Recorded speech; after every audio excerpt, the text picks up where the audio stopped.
What's up, guys? My name is Kelsey. I'm so glad you're here tonight. If someone invited you, you just decided to show up, or you heard about it at church last weekend, welcome home. We're all so glad you're here. I'm going to tell you about how this place changed my life a little bit. So I grew up going to church, like when my mom drug us there, when we weren't traveling for sports or going to the lake. It was never something that was mine. I didn't really get much out of it. Me and my dad would thumb wars during the service. I went through a few phases in high school and college where I tried to make it my own, but it was never lasting. The next weekend would roll around and me and my friends would get dressed up and we'd go out and, we'd do all kinds of stuff, and it wasn't for the glory of God, that's for sure. The next week I would try again. Before I moved to Grand Junction in January, I was moving about every 3 to 4 months for work, and I got to do some really cool stuff and live some pretty sweet places and met a ton of people. But overall, I was pretty lonely, and I just knew that there had to be something more.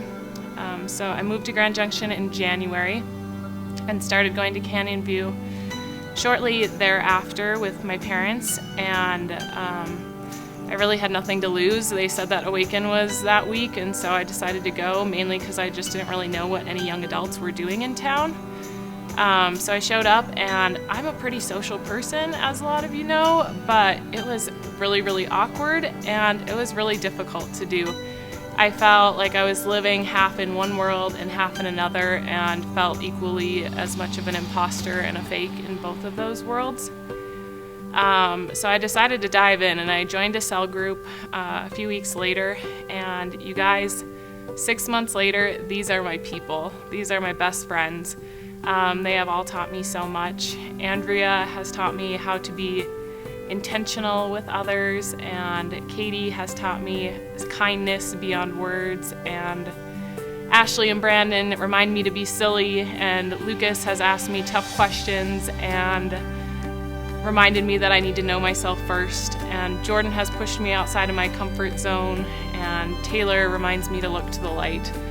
These people and their kindness and their grace and their patience remind me every day that God is for me and God is for everyone, and He'll leave the 99 and pursue the one no matter how long it takes.